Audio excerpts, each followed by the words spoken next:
विंशन आदि तीर्थों का वर्णन, नैमिष्य तथा सप्त सारस्वत तीर्थों का विशेष वृत्तांत।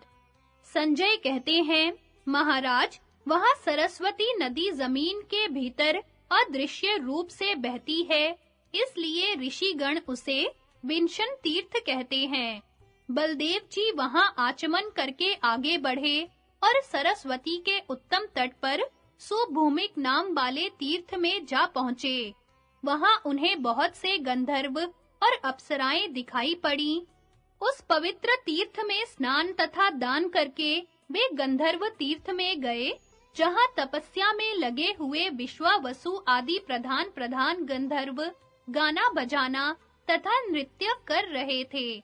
उस तीर्थ में स्नान करके बलदेव जी ने ब्राह्मणों को सोना चांदी आदि विविध वस्तुओं का दान किया। फिर उन्हें भोजन कराकर बहुमूल्य वस्तुएं देकर उनकी कामनाएं पूर्ण की।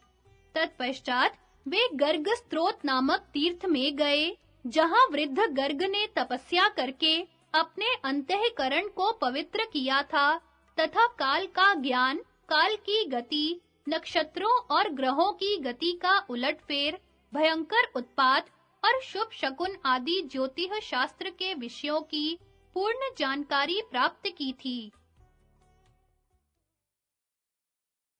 उन्हीं के नाम पर यह तीर्थ गर्ग स्त्रोत कहा जाने लगा। वहां पर बलदेव जी ने ब्राह्मणों को विधि पूर्वक धन दान किया और नाना प्रकार के पदार्थ भोजन कराकर शंख तीर्थ में पदार्पण किया। वहां उन्होंने मेरुगिरी के समान एक बहुत ऊंचा शंख देखा, जो अनेकों ऋषियों से सुसेवित था।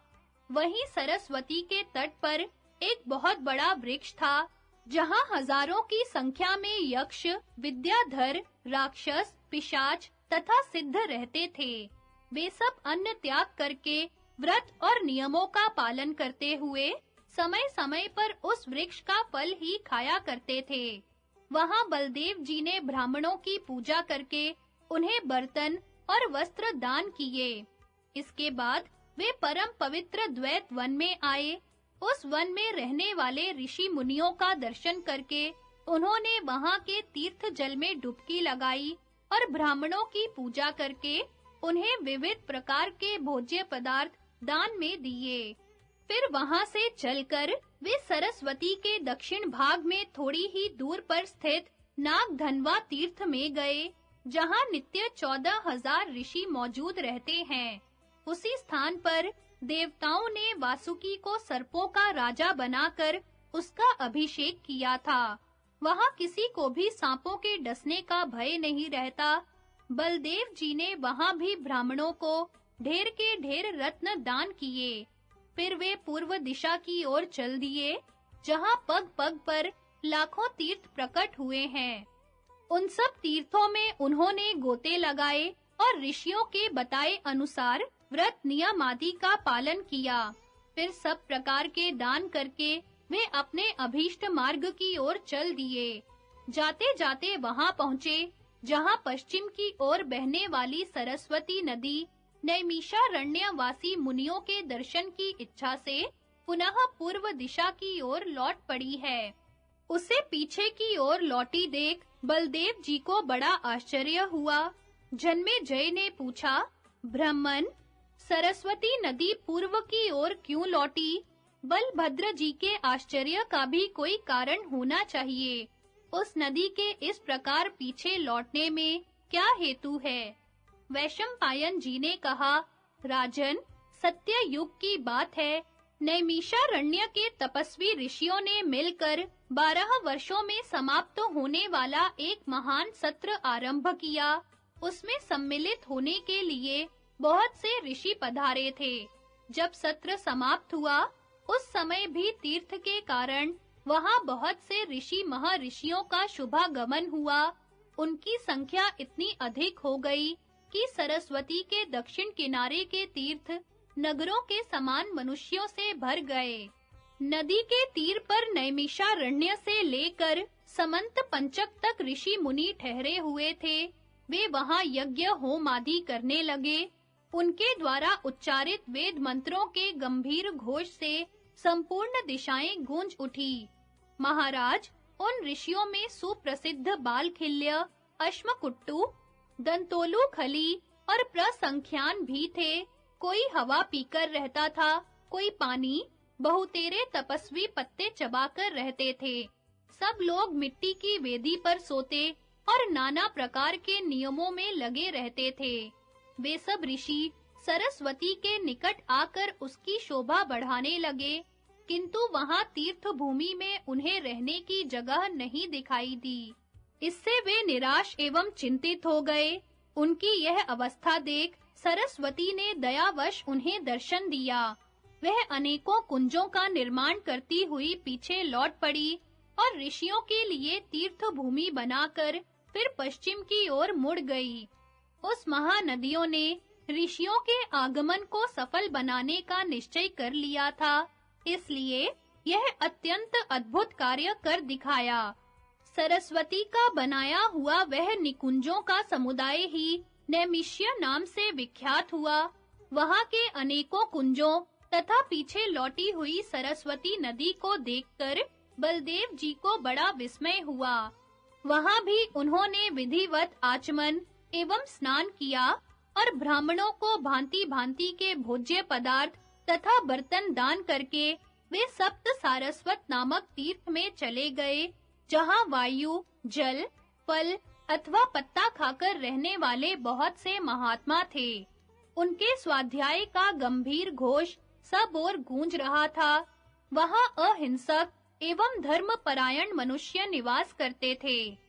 जन्मेजय ने पूछा, मुनिवर, सप्त सारस्वत तीर्थ कैसे प्रकट हुआ? मैं इसका वृत्तांत विधि पूर्वक सुनना चाहता हूँ। वैशंपायन जी कहते हैं, राजन, सरस्वती नाम से प्रसिद्ध 7 नदियां हैं।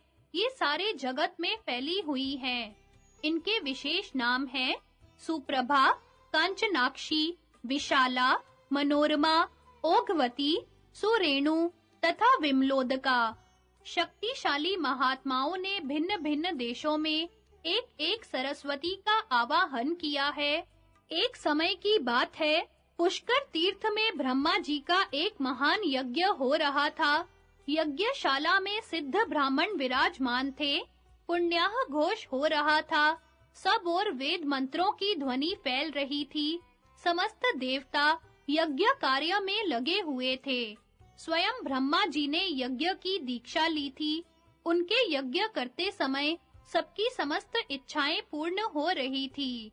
धर्म और अर्थ में कुशल मनुष्य मन में जिस वस्तु का चिंतन करते थे, वही उन्हें प्राप्त हो जाती थी। उस समय ऋषियों ने पितामह से कहा, यह यज्ञ अधिक गुणों से संपन्न नहीं दिखाई देता, क्योंकि अभी तक यहाँ सरिताओं में श्रेष्ठ सरस्वती का ही प्रादुर्भाव नहीं हुआ। यह सुनकर ब्रह्मा जी ने सरस्वती का स्मरण किया। उनका आवाहन करते ही सुप्रभा नाम वाली सरस्वती पुष्कर तीर्थ में प्रकट हो गई। पितामह के सम्मानार्थ वहां सरस्वती नदी को प्रकट देख मुनियों ने उस यज्ञ की बड़ी प्रशंसा की। इसी तरह नैमिषारण्य में भी वेद के स्वाध्याय में लगे रहने वाले मुनियों ने सरस्वती का आवाहन किया। उनके चिंतन करते ही वहां कांचनाक्षी नाम वाली सरस्वती नदी प्रकट हो गई। ऐसे ही जब राजा गए यज्ञ कर रहे थे, उस समय उनके यहाँ भी सरस्वती का आवाहन किया गया था। वहां विशाला नाम वाली सरस्वती का आविर्भाव हुआ। उसकी गति बड़ी तेज है। यह हिमालय की घाटी से निकली हुई है। एक समय की बात है, उत्तर कौशल प्रांत में उद्दालक मुनि यज्ञ कर रहे थे। उन्होंने भी सरस्वती का स्मरण किया। ऋषि के कारण वह नदी उस देश में भी प्रकट हुई, जिसका मुनियों ने पूजन किया। वह मनोरमा नाम से विख्यात हुई, क्योंकि ऋषियों ने पहले उसका अपने मन में ही स्मरण किया था। सुरेणु नाम वाली सरस्वती नदी का प्रादुर्भाव ऋषभ द्वीप में हुआ। जिस समय राजा कुरुक्षेत्र में यज्ञ कर रहे थे, उसी समय वहां सरस्वती प्रकट हुई। गंगा द्वार में यज्ञ करते समय दक्ष प्रजापति ने जब सरस्वती का स्मरण किया था, तो वहां भी सुरेणु ही प्रकट हुई। इसी प्रकार महात्मा वशिष्ठ जी भी एक बार कुरुक्षेत्र में यज्ञ कर रहे थे। वहां पर उन्होंने सरस्वती का आवाहन किया। उनके आवाहन से ओघवती का प्रादुर्भाव हुआ। ब्रह्मा जी ने एक बार हिमालय पर्वत पर भी यज्ञ किया था। वहां जब उन्होंने सरस्वती का स्मरण किया तो विमलोदका प्रकट हुई। इन सातों सरस्वतियों का जल जहां एकत्र हुआ है उसे सप्त सारस्वत कहते हैं। इस प्रकार मैंने तुमसे 7 सरस्वतियों के नाम और वृत्तांत बताए।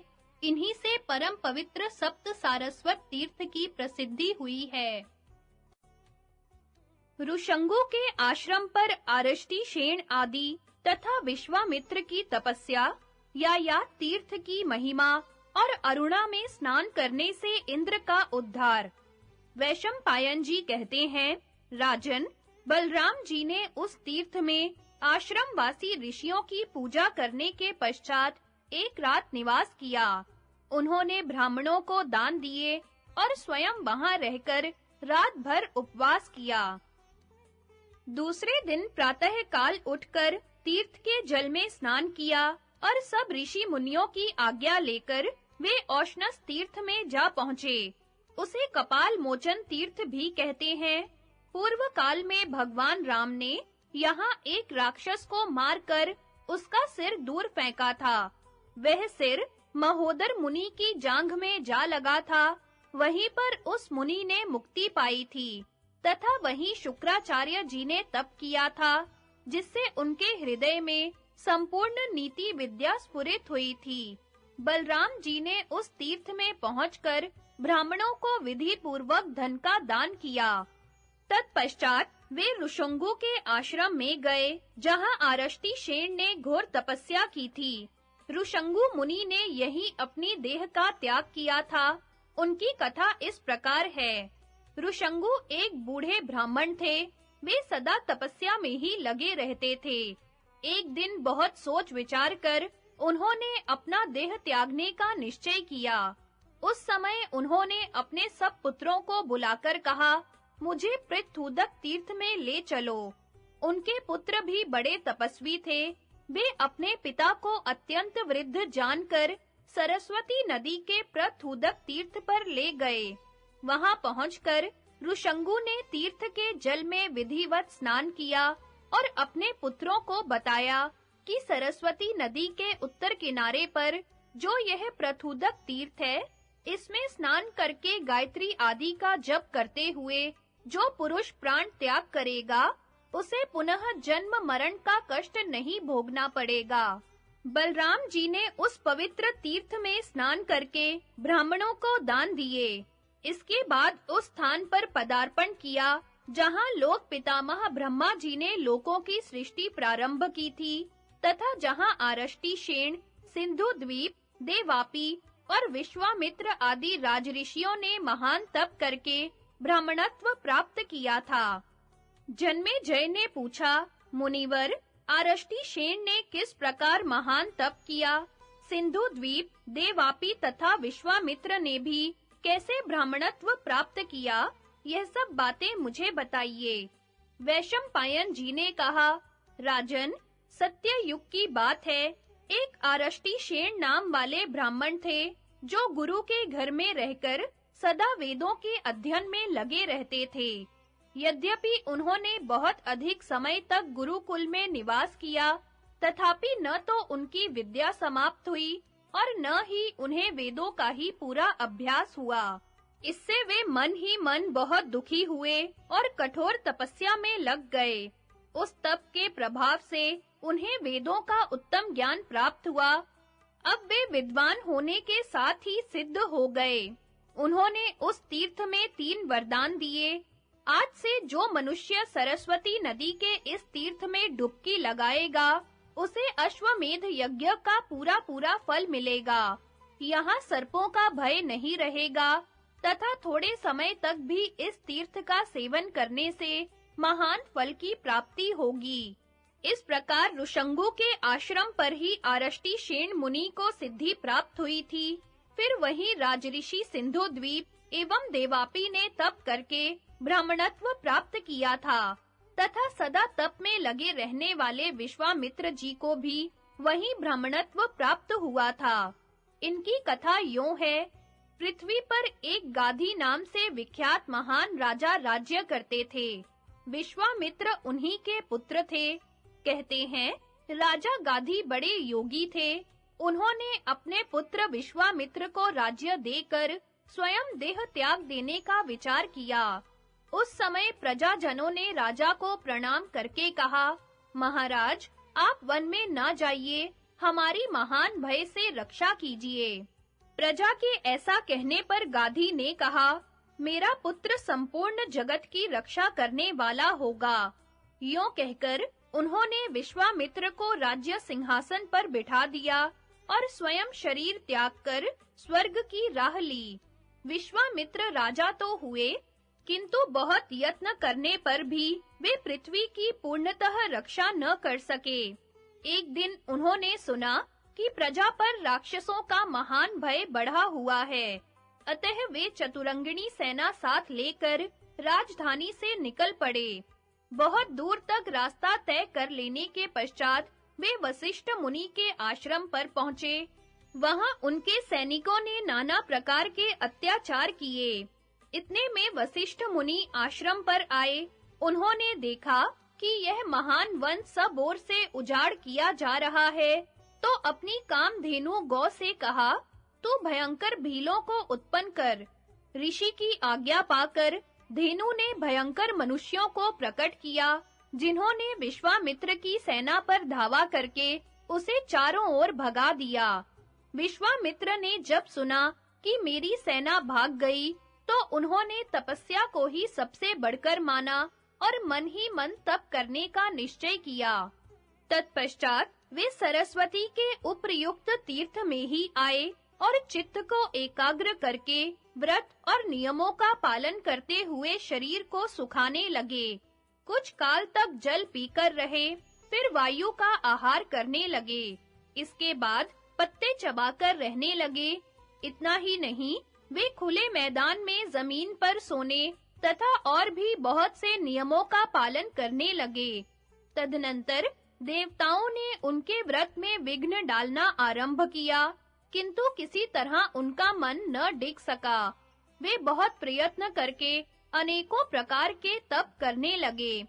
उस समय वे सूर्य के समान तेजस्वी दिखाई देने लगे। उन्हें ऐसी कठोर तपस्या में लगे देख ब्रह्मा जी आए और उन्हें वर मांगने के लिए कहा। विश्वामित्र ने यही वर मांगा कि मैं ब्राह्मण हो जाऊं। ब्रह्मा जी ने तथास्तु कहकर उनकी प्रार्थना स्वीकार कर ली। इस प्रकार महायशस्वी विश्वामित्र कठोर तपस्या के द्वारा ब्राह्मणत्व पाकर कृतार्थ हो गए। उस तीर्थ में पहुंचकर बलराम जी ने श्रेष्ठ ब्राह्मणों की पूजा करके उन्हें बहुत सा धन, दूध देने वाली गायें, वाहन, बिछौने, वस्त्र, आभूषण तथा खाने पीने की सुंदर वस्तुएं दान की। इसके बाद वे वक और दालभ्य मुनि के आश्रम में गए, जहां वेद मंत्रों की ध्वनि गूंजती रहती है। वहां पहुंचकर उन्होंने ब्राह्मणों को रथ, हीरे, माणिक्य तथा अन्न धन आदि दान किए। वहां से यायात तीर्थ में गए, जहां राजा यायाति के यज्ञ में सरस्वती नदी ने घी और दूध की धारा बहाई थी। वहीं यज्ञ करके ययाति ने ऊपर के लोकों में गमन किया था। सरस्वती ने राजा ययाति की उदारता तथा अपने प्रति उनकी सनातन भक्ति देखकर उनके यज्ञ में आए हुए ब्राह्मणों की सारी कामनाएं पूर्ण की थी।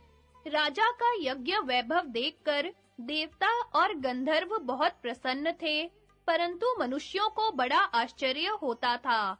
उस तीर्थ में भी नाना प्रकार के दान करके बलराम जी वशिष्ठा पवाह तीर्थ में गए। वही स्थाणु तीर्थ है जहां वशिष्ठ और विश्वामित्र ने तपस्या की थी तथा जहां देवताओं ने कार्तिकेय जी का सेनापति के पद पर अभिषेक किया था। इसी तीर्थ में स्नान करने से देवराज इंद्र को ब्रह्म हत्या के पाप से छुटकारा मिला था। जन्मेजय ने पूछा, ब्राह्मण, इंद्र को ब्रह्म हत्या का पाप कैसे लगा तथा इस तीर्थ में स्नान करके उन्हें उससे छुटकारा किस तरह मिला? वैशंपायन जी ने कहा, राजन, प्राचीन काल की बात है, नमूची इंद्र के भय से डरकर सूर्य की किरणों में समा गया था। तब इंद्र ने उससे मित्रता कर ली और यह प्रतिज्ञा की कि मैं ना तो तुम्हें गीले हथियार से मारूंगा, ना सूखे से, ना दिन में मारूंगा, ना रात में। यह बात मैं सत्य की सौगंध खाकर कहता हूँ। इस प्रकार की प्रतिज्ञा कर लेने पर जब एक दिन चारों ओर कुहासा छा रहा था, इंद्र ने पानी के फेन से नमूची का सिर काट लिया। वह कटा हुआ मस्तक इंद्र के पीछे-पीछे गया और बोला, मित्र की हत्या करने वाले पापी कहाँ जाता है? इस प्रकार जब उस मस्तक ने बारंबार टोका तो इंद्र घबरा उठे। उन्होंने ब्रह्मा जी के पास जाकर यह सब समाचार सुनाया। सुनकर ब्रह्मा जी ने कहा, इंद्र, तुम अरुणा नदी के तट पर जाओ। पूर्व काल में सरस्वती ने गुप्त रूप से जाकर अरुणा को अपने जल से पूर्ण किया था। अतः वह अरुणा तथा सरस्वती का पवित्र संगम है। वहां जाकर यज्ञ और दान करो। उसमें गोता लगाने से इस भयंकर पाप से मुक्त हो जाओगे। ब्रह्मा जी के ऐसा कहने पर इंद्र सरस्वती के तटवर्ती निकुंज में गए और वहां यज्ञ करके उन्होंने अरुणा में डुबकी लगाई। ऐसा करने से वे ब्रह्म हत्या के पाप से मुक्त हो गए और अत्यंत प्रसन्न होकर स्वर्ग में चले गए। नमूची का वह सिर भी अरुणा में गोता लगाकर अक्षय लोकों में जा पहुंचा। बलभद्र जी ने उस तीर्थ में स्नान करके नाना प्रकार के दान किए और वहां से सोम तीर्थ की ओर यात्रा की। पूर्व काल में सोम ने वहां राजसूय यज्ञ किया था, जिसमें अत्रि मुनि होता बने थे। उस यज्ञ की समाप्ति हो जाने पर दानव, दैत्य तथा राक्षसों का देवताओं के साथ भयंकर युद्ध हुआ, जिसे तारक संग्राम कहते हैं। उसमें स्वामी कार्तिकेय ने तारकासुर को मारा था। उसी तीर्थ में कार्तिकेय जी देव सेना के सेनापति बनाए गए तथा सदा के लिए उन्होंने वहां अपना निवास बना लिया। वहीं वरुण का भी जल के राज्य पर अभिषेक हुआ था। बलदेव जी ने उस तीर्थ में स्नान करके स्वामी कार्तिकेय का पूजन किया और ब्राह्मणों को सुवर्ण वस्त्र तथा आभूषण दान किए। फिर एक रात वहां निवास करके उन्हें बड़ी प्रसन्नता हुई। सोम तीर्थ, अग्नि तीर्थ और भद्रपाचन तीर्थ की महिमा। जन्मेजय ने पूछा, मुनिवर, देवताओं ने सोम तीर्थ में वरुण का किस तरह अभिषेक किया, इसकी कथा मुझे सुनाइए। वैशंपायन जी ने कहा, राजन, पहले सत्य युग की बात है। समस्त देवता वरुण के पास जाकर बोले, भगवन, देवराज इंद्र जैसे सदा हम लोगों की भय से रक्षा करते हैं, उसी प्रकार आप भी अप्सरिताओं का पालन कीजिए। समुद्र में आपका निवास होगा और समुद्र सदा आपके अधीन रहेगा। चंद्रमा के घटने बढ़ने के कारण आपकी भी हानि और वृद्धि होगी। वरुण ने एवमस्तु कहकर देवताओं की प्रार्थना स्वीकार कर ली। फिर सबने एकत्र होकर उनको जल का राजा बनाया और उनका अभिषेक करके पूजन किया। तत्पश्चात वे अपने-अपने धाम को चले गए। फिर इंद्र जैसे देवताओं की रक्षा करते हैं, उसी प्रकार वरुण भी नदी, नद, सरोवर तथा समुद्रों की रक्षा करने लगे। उस तीर्थ में पहुंचकर बलराम जी ने स्नान किया और ब्राह्मणों को दान देकर वहां से वे अग्नि तीर्थ में गए। वहीं शमी के भीतर छिप जाने के कारण अग्निदेव किसी को दिखाई नहीं पड़ते थे। उस समय जब संसार का प्रकाश नष्ट हो गया, तो सब देवता ब्रह्मा जी के पास उपस्थित हुए और बोले, प्रभो, भगवान अग्निदेव नहीं दिखाई पड़ते, इसका क्या कारण है? कहीं ऐसा ना हो कि अग्नि के अभाव में संपूर्ण प्राणियों का नाश हो जाए। अतः आप अग्निदेव को प्रकट कीजिए। जन्मेजय ने पूछा, संपूर्ण जगत को उत्पन्न करने वाले भगवान अग्नि अदृश्य क्यों हो गए थे और देवताओं ने उनका पता किस तरह लगाया? यह सब मुझे ठीक-ठीक बताइए। वैशंपायन जी ने कहा, राजन, महर्षि भृगु ने अग्निदेव को शाप दे दिया था। इससे अत्यंत भयभीत होकर वे शमी के भीतर छिप गए। उनके अदृश्य हो जाने पर इंद्र आदि संपूर्ण देवताओं ने अत्यंत दुखी होकर उनकी खोज आरंभ की। खोजते-खोजते अग्नि तीर्थ में आकर उन्होंने अग्निदेव को शमी के भीतर छिपे देखा। उन्हें पाकर सबको बड़ी प्रसन्नता हुई। वे जैसे आए थे वैसे ही लौट गए। अग्निदेव भी ब्रह्मवादी भृगु के शाप के अनुसार सर्वभक्षी हो गए। फिर उस तीर्थ में स्नान करने से उन्हें ब्रह्मत्व की प्राप्ति हुई। पूर्व काल में ब्रह्मा जी ने भी सब देवताओं के साथ अग्नि तीर्थ में डुबकी लगाई थी तथा यहाँ भिन्न-भिन्न देवताओं के तीर्थों का उद्घाटन किया था। बलराम जी वहां स्नान दान करके कुबेर तीर्थ में गए, जहां बड़ी भारी तपस्या करके कुबेर धन के स्वामी हुए थे। वहां स्नान करके बलराम जी ने ब्राह्मणों को धन दान किया। इसके बाद कुबेर वन में जाकर उस स्थान का दर्शन किया जहां कुबेर ने तप किया था। यक्षराज ने वहां बहुत से वरदान प्राप्त किए थे। धन का प्रभुत्व, शंकर जी के साथ मित्रता, देवत्व, लोकपालत्व और नलकूबर जैसा पुत्र, यह सब कुछ कुबेर ने वहीं तपस्या करके पाया था। वहीं मरुद गणों ने एकत्रित होकर कुबेर का लोकपाल के पद पर अभिषेक किया और उन्हें यक्षों का राज्य तथा हंसों से जुटा हुआ पुष्पक विमान प्रदान किया। बलदेव जी ने वहां भी स्नान करके बहुत कुछ दान किया। इसके बाद वे भद्रपाचन नामक तीर्थ में गए। वहां पूर्व काल में भरद्वाज की अनुपम रूपवती कन्या श्रुतावती ने इंद्र को अपना पति बनाने के लिए तपस्या की थी। उसने ब्रह्मचर्य का पालन करते हुए बहुत से कठोर नियमों का पालन किया था। उसका सदाचार, तप और भक्ति देखकर इंद्र उसके ऊपर प्रसन्न हो गए तथा उसे प्रत्यक्ष दर्शन देकर उन्होंने कहा, शुभे, मैं तुम्हारी तपस्या, नियम पालन और भक्ति से बहुत संतुष्ट हूँ। इसलिए तुम्हारा मनोरथ पूर्ण होगा और यह शरीर त्याग कर तुम मेरे साथ स्वर्ग लोक में निवास करोगी। महाभागे, इस पवित्र तीर्थ में अरुंधति सहित सप्त ऋषि रहा करते थे। एक दिन वे अरुंधति को यहाँ अकेली छोड़कर स्वयं जीविका निर्वाह के लिए फल मूल लाने को हिमालय पर चले गए। वहां उस समय 12 वर्षों के लिए वर्षा रुक गई थी। जब ऋषियों को वहां कुछ भी नहीं मिला, तो वे आश्रम बनाकर रहने लगे। इधर कल्याणी अरुंधति निरंतर तपस्या में संलग्न हो गई। उसे कठोर नियम का पालन करती देख वरदायक भगवान शंकर अत्यंत प्रसन्न हो ब्राह्मण का रूप बनाकर वहां आए और बोले, कल्याणी, मैं भिक्षा चाहता हूँ। अरुंधति ने कहा, विप्रवर, अन्न तो समाप्त हो गया है, सिर्फ थोड़े से बेर रखे हैं, इन्हें खा लीजिए।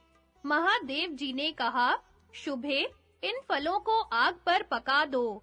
यह सुनकर अरुंधति ब्राह्मण देवता का प्रिय करने के लिए फलों को प्रज्वलित अग्नि पर रखकर पकाने लगी।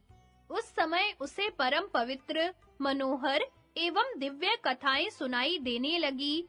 वह बिना खाए ही बेर पकाती और कथा सुनती रही। इतने में 12 वर्षों की वह भयंकर अनावृष्टि समाप्त हो गई। वह दारुण समय उसे एक दिन के समान ही प्रतीत हुआ। तदनंतर सप्त ऋषि भी फल लेकर वहां आ पहुंचे। तब भगवान ने प्रसन्न होकर कहा, धर्म को जानने वाली देवी, अब तुम पहले की ही भांति इन ऋषियों की सेवा करो। तुम्हारा तप और नियम देखकर मुझे बड़ी प्रसन्नता हुई है। यह कहकर भगवान शंकर ने अपना स्वरूप प्रकट किया और ऋषियों से उसके महत्वपूर्ण आचरण का वर्णन करते हुए कहा, मुनियों, तुमने हिमालय की घाटी में रहकर जिस तप का उपार्जन किया है और इस अरुंधति ने यहीं रहकर जो तप किया है, इन दोनों में कोई समानता नहीं है। अरुंधति का ही तप श्रेष्ठ है। इसने 12 वर्षों तक बिना भोजन किए बेर पकाते हुए दुष्कर तप का अनुष्ठान किया है। इसके बाद उन्होंने पुनः अरुंधति से कहा, कल्याणी, तुम्हारे मन में जो अभिलाषा हो वरदान मांग लो। तब वह बोली, भगवन, यदि आप प्रसन्न हैं तो यह स्थान बदरपाचन नामक तीर्थ हो जाए और सिद्धों तथा देव ऋषियों को यह बहुत प्रिय जान पड़े। जो मनुष्य इस तीर्थ में पवित्रता पूर्वक 3 रात्रि निवास तथा उपवास करे, उसे 12 वर्षों तक तीर्थ सेवन एवं उपवास करने का फल प्राप्त हो। भगवान शंकर ने एवं मस्तु कहकर उसके वर का अनुमोदन किया। फिर सप्त ऋषियों द्वारा की हुई स्तुति सुनकर वे अपने धाम को चले गए। अरुंधति इतने वर्षों तक भूख प्यास सहकर भी ना तो थकी और न उसके बदन पर उदासी ही छाई। उसको इस अवस्था में देख ऋषियों को बड़ा आश्चर्य हुआ। इस प्रकार अरुंधति ने यहाँ परम सिद्धि प्राप्त की थी। तुमने भी मेरे लिए अरुंधति की ही भांति उत्तम व्रत का पालन किया है। मैं तुम्हारे नियम से संतुष्ट होकर इस तीर्थ के संबंध में एक विशेष वरदान देता हूँ। जो मनुष्य इस तीर्थ में स्नान करके एकाग्र चित्त हो, एक रात भी यहाँ निवास करेगा, वह देह त्यागने के पश्चात दुर्लभ लोकों में जाएगा। वैशंपायन जी कहते हैं, पवित्र चरित्र वाली श्रुतावती से ऐसा कहकर इंद्र स्वर्ग को चले गए। उनके जाते ही वहां फूलों की वर्षा होने लगी, देवताओं की दुंदुभी बज उठी, सुगंधित हवा चलने लगी।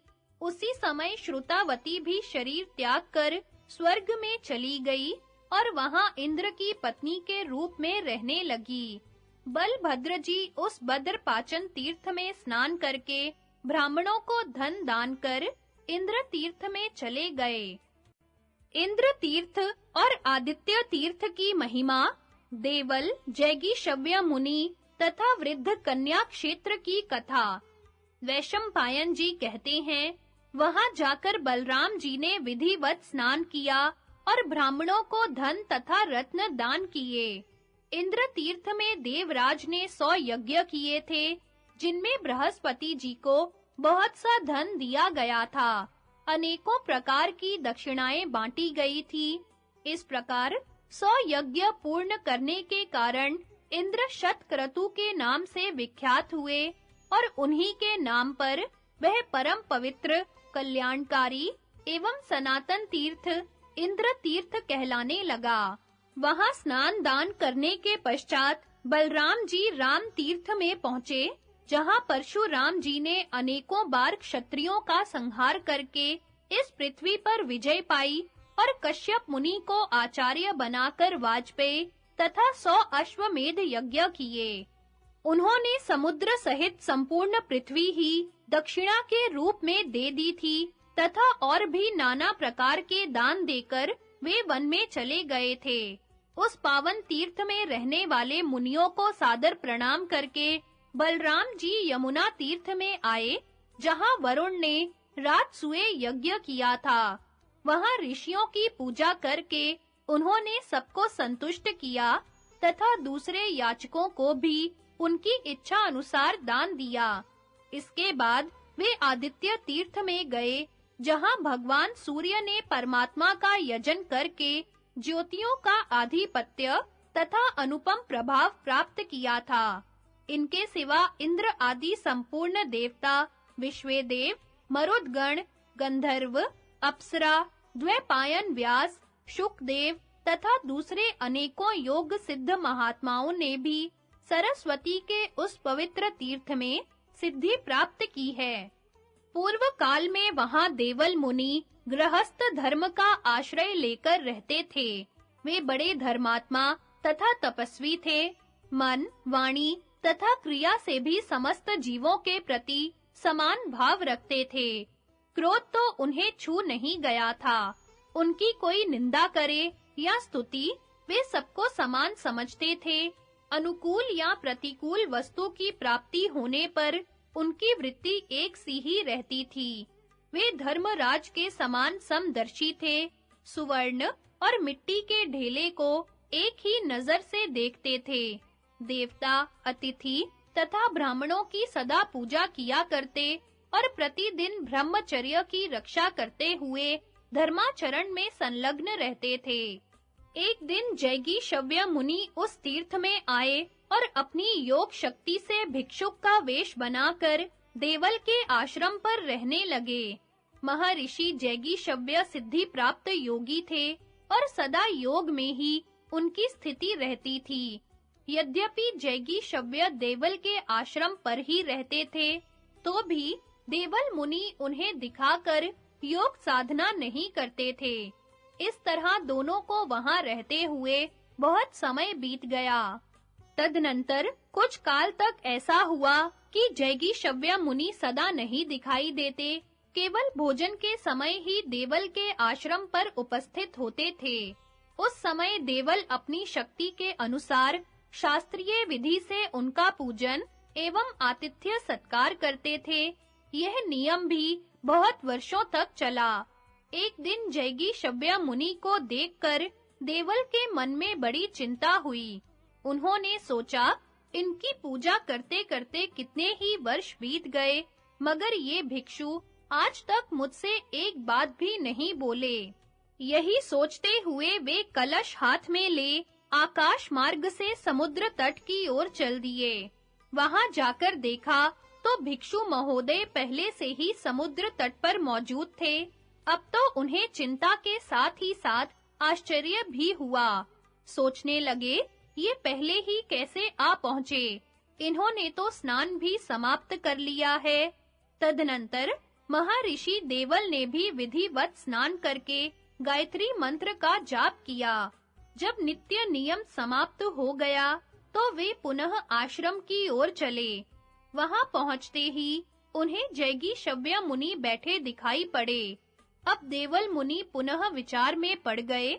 मैंने तो इन्हें समुद्र तट पर देखा है, ये आश्रम पर कब और कैसे आ गए? यह सोचकर उनके मन में जैगीशव्य को ठीक-ठीक जानने की इच्छा हुई। फिर तो वे उस आश्रम से आकाश की ओर उड़े। ऊपर जाकर उन्हें बहुत से अंतरिक्षचारी सिद्धों का दर्शन हुआ। साथ ही उन सिद्धों के द्वारा पूजे जाते हुए जैगीशव्य मुनि भी दिखाई पड़े।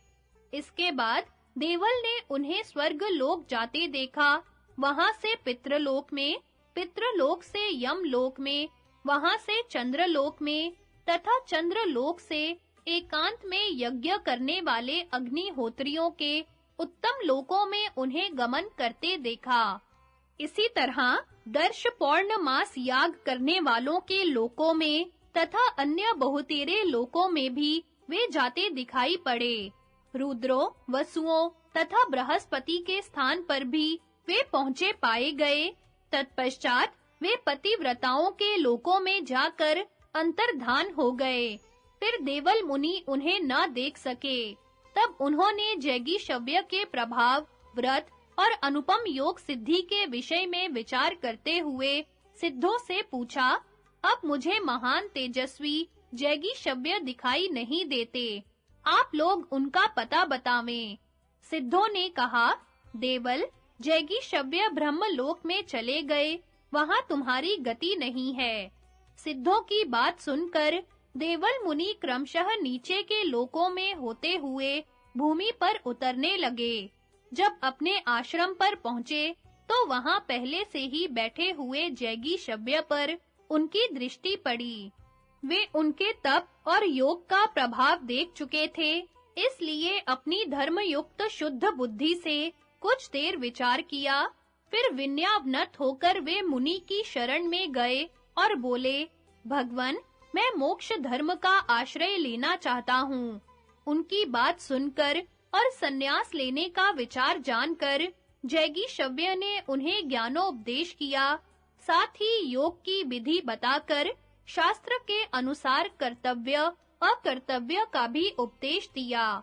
मुनिवर देवल ने भी गृहस्थ धर्म का परित्याग करके मोक्ष धर्म में प्रीति लगाई और परासिद्धि एवं परम योग को प्राप्त किया। राजा जन्मेजय, जैगीशव्य और देवल दोनों महात्माओं का जहां आश्रम था, वह उत्तम स्थान ही तीर्थ बन गया। बलराम जी ने उस तीर्थ में आचमन करके ब्राह्मणों को दान किया और अन्य धार्मिक कार्य संपन्न करके वे वहां से चलकर सारस्वत तीर्थ में पहुंचे, जहां पूर्व काल में जब 12 वर्षों तक वर्षा नहीं हुई थी, उस समय सरस्वती पुत्र सारस्वत मुनि ने ब्राह्मणों को वेद पढ़ाया था। सारस्वत मुनि के नाम से प्रसिद्ध हुए उस तीर्थ में धन दान करके बलराम जी वहां से आगे बढ़े और जहां वृद्ध कन्या ने तप किया था, उस प्रसिद्ध तीर्थ में जा पहुंचे। जन्मेजय ने पूछा, मुने, पूर्व काल में कुमारी ने किस उद्देश्य से तप किया था और उस तप में किन नियमों का पालन किया गया था? जिस प्रकार वह तपस्या में प्रवृत्त हुई, उसका सारा वृत्तांत सुनाइए। वैशंपायन जी ने कहा, राजन, प्राचीन काल में एक कुणी गर्ग नामक महान यशस्वी ऋषि हो गए हैं। उन्होंने बड़ी तपस्या करके अपने मन से ही एक सुंदरी कन्या उत्पन्न की। पुत्री को देखकर मुनि को बड़ी प्रसन्नता हुई। कुछ काल के पश्चात वे इस शरीर का त्याग करके स्वर्ग में चले गए। अब आश्रम का भार उस कन्या के ही ऊपर आ पड़ा। वह बहुत कलेश उठाकर उग्र तपस्या में संलग्न हुई और निरंतर उपवास करती हुई पितरों तथा देवताओं की पूजा करने लगी। उसे उग्र तपस्या करते बहुत समय बीत गया। वह बूढ़ी और दुबली हो गई। तब उसने परलोक में जाने का विचार किया। उसकी देह त्याग की इच्छा देख नारद जी ने आकर कहा, देवी, तुम्हारा तो अभी संस्कार ही नहीं हुआ है, फिर तुम्हें उत्तम लोक कैसे मिल सकते हैं? यह बात मैंने देवलोक में सुनी है। तुमने तपस्या तो बहुत बड़ी की, पर तुम्हें उत्तम लोकों पर अधिकार प्राप्त नहीं हो सका। नारद की बात सुनकर वह ऋषियों की सभा में जाकर बोली, जो कोई मेरा पानी ग्रहण करेगा, उसे मैं अपनी तपस्या का आधा भाग दे दूंगी। उसके ऐसा कहने पर गालव के पुत्र श्रृंगवान ने कहा, कल्याणी, मैं इस शर्त पर तुम्हारा पानी ग्रहण करूंगा कि विवाह हो जाने पर तुम एक रात मेरे साथ निवास करो। वृद्धा कुमारी ने हाँ कहकर अपना हाथ मुनि के हाथ में दे दिया।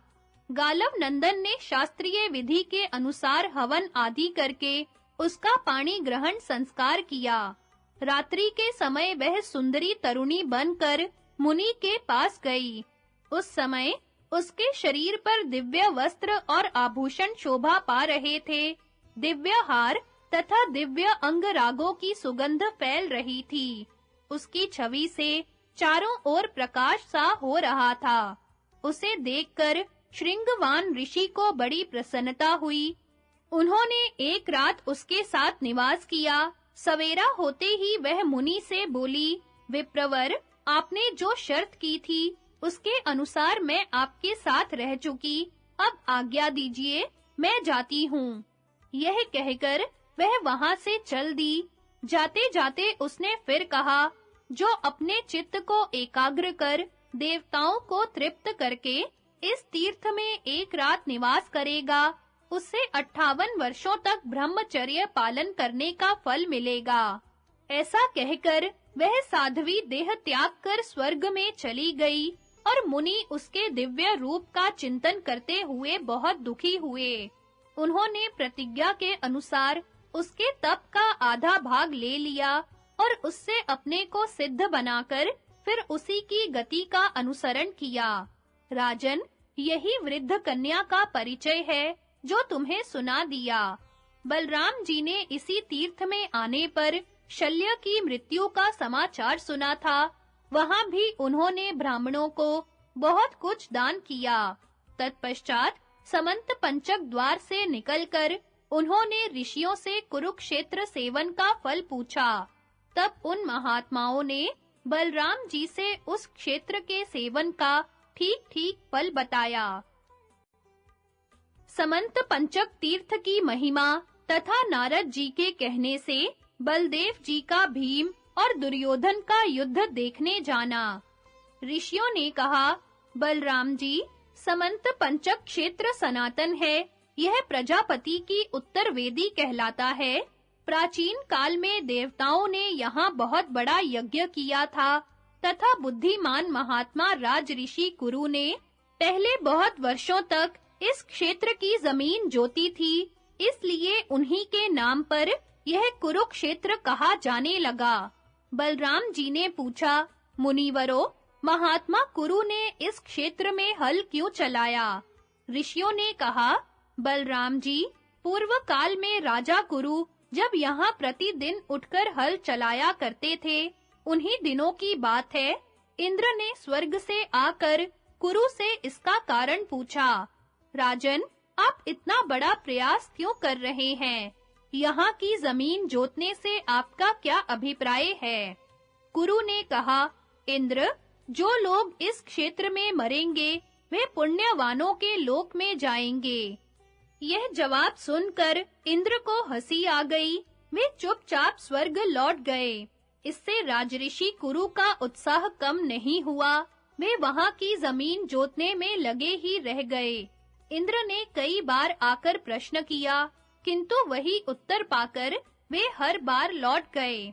कुरु ने भी कठोर तपस्या के साथ हल जोतना आरंभ किया।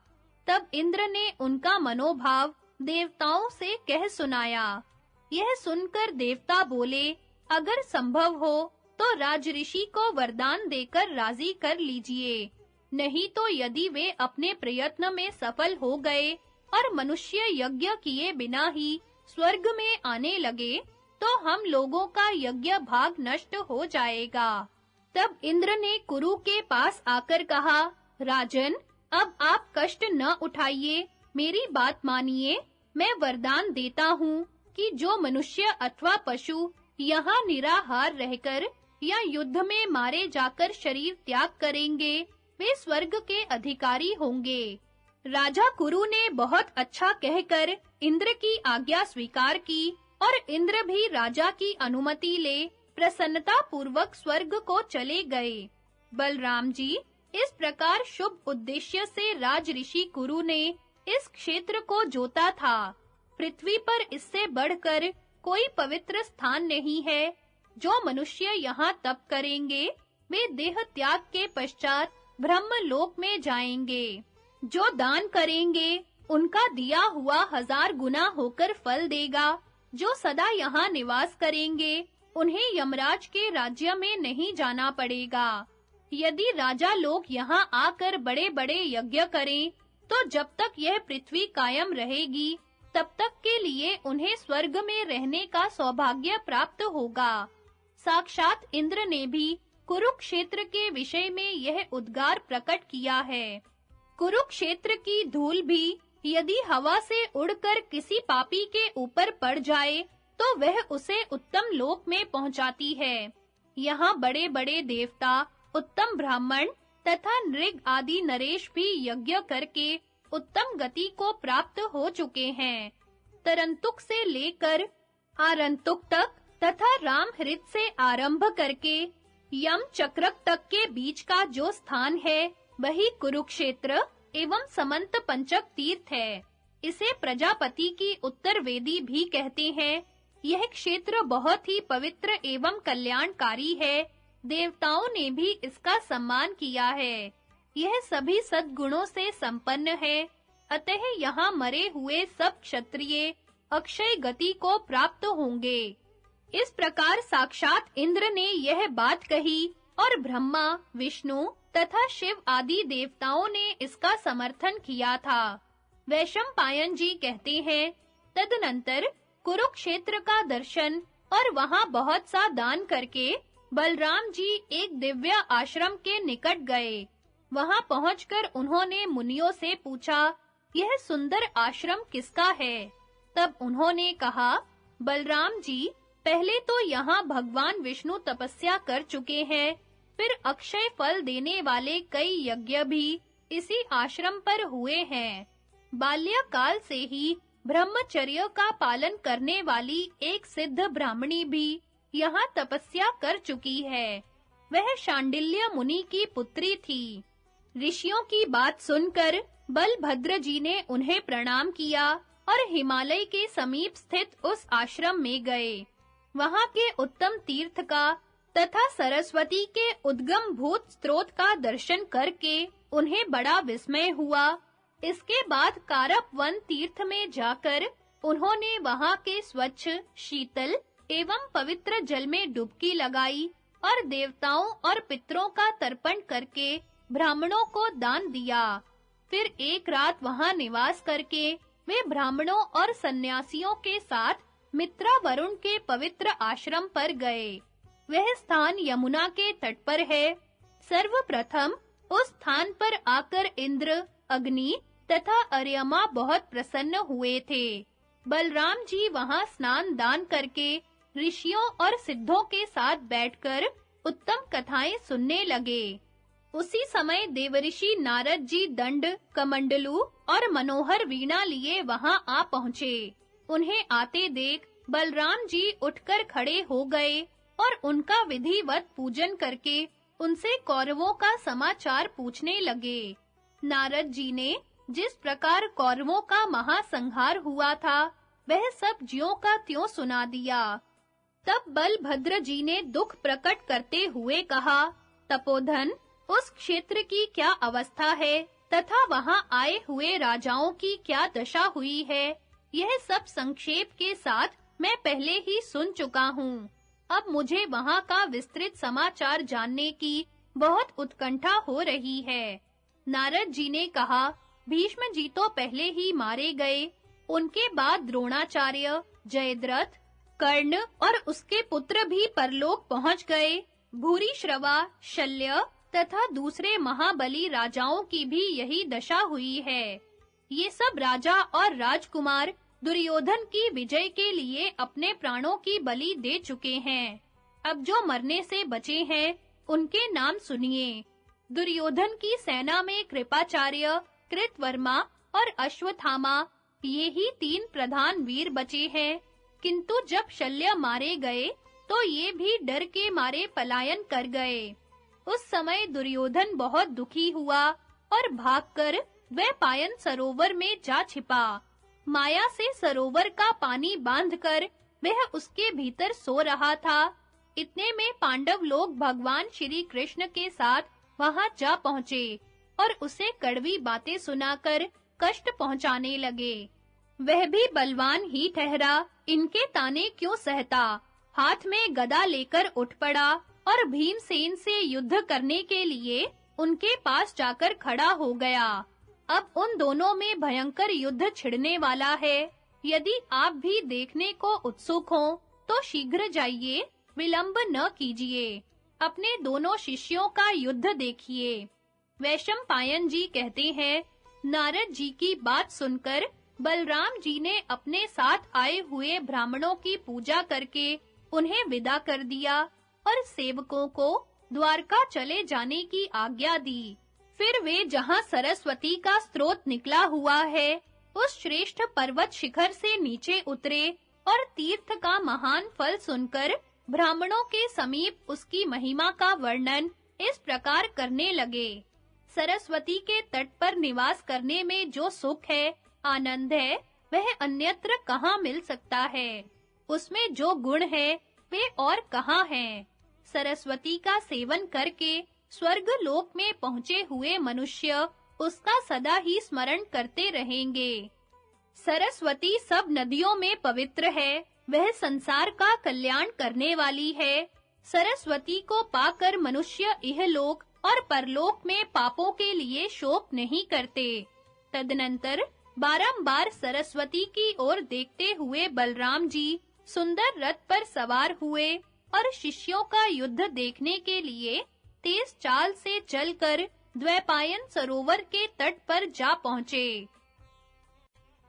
बलराम जी की सलाह से सबका समंत पंचक में जाना तथा वहां भीम और दुर्योधन में गदा युद्ध का आरंभ। वैशंपायन जी कहते हैं, राजा जन्मेजय, इस प्रकार होने वाले उस तुमुल युद्ध की बात सुनकर धृतराष्ट्र को बड़ा दुख हुआ और उन्होंने संजय से पूछा, सूत, गदा युद्ध के समय बलराम जी को उपस्थित देख मेरे पुत्र ने भीमसेन के साथ किस प्रकार युद्ध किया? संजय ने कहा, महाराज, बलराम जी को वहां उपस्थित देख दुर्योधन को बड़ी खुशी हुई। राजा युधिष्ठिर तो उन्हें देखते ही खड़े हो गए और बड़ी प्रसन्नता के साथ उनका पूजन करके बैठने को आसन दे कुशल समाचार पूछने लगे। तब बलराम जी ने उनसे कहा, राजन, मैंने ऋषियों के मुंह से सुना है कि कुरुक्षेत्र बड़ा पवित्र तीर्थ है। वह स्वर्ग प्रदान करने वाला है। देवता, ऋषि तथा महात्मा, ब्राह्मण सदा उसका सेवन करते हैं। वहां युद्ध करके प्राण त्यागने वाले मनुष्य निश्चय ही स्वर्ग में इंद्र के साथ निवास करेंगे। इसलिए हम लोग यहाँ से समंत पंचक क्षेत्र में चलें। वह देवलोक में प्रजापति की उत्तर वेदी के नाम से विख्यात है। वह त्रिभुवन का अत्यंत पवित्र एवं सनातन तीर्थ है। वहां युद्ध करने से जिसकी मृत्यु होगी, वह अवश्य ही स्वर्ग लोक में जाएगा। बहुत अच्छा कहकर युधिष्ठिर ने बलराम जी की आज्ञा स्वीकार की और वे समंत पंचक क्षेत्र की ओर चल दिए। राजा दुर्योधन भी हाथ में बहुत बड़ी गदा ले पांडवों के साथ पैदल ही चला। उस समय शंखनाद होने लगा, भेरियां बज उठी और शूरवीरों के सिंहनाद से संपूर्ण दिशाएं भर गईं।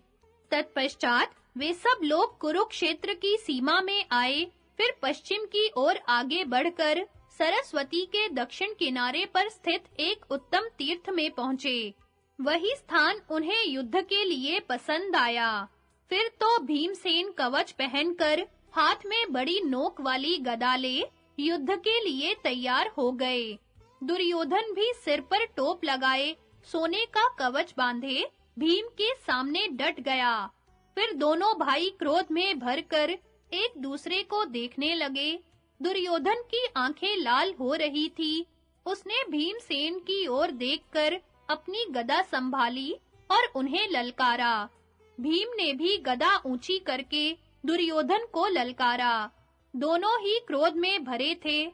दोनों की गदाएं ऊपर को उठी थी और दोनों ही भयंकर पराक्रम दिखाने वाले थे।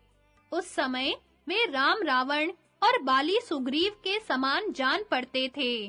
तदनंतर दुर्योधन ने कैकेयी, सृंजय और पांचालों तथा श्री कृष्ण, बलराम एवं अपने भाइयों के साथ खड़े हुए युधिष्ठिर से कहा, मेरा भीमसेन के साथ जो युद्ध ठहरा हुआ है, उसको आप सब लोग पास ही बैठकर देखिए।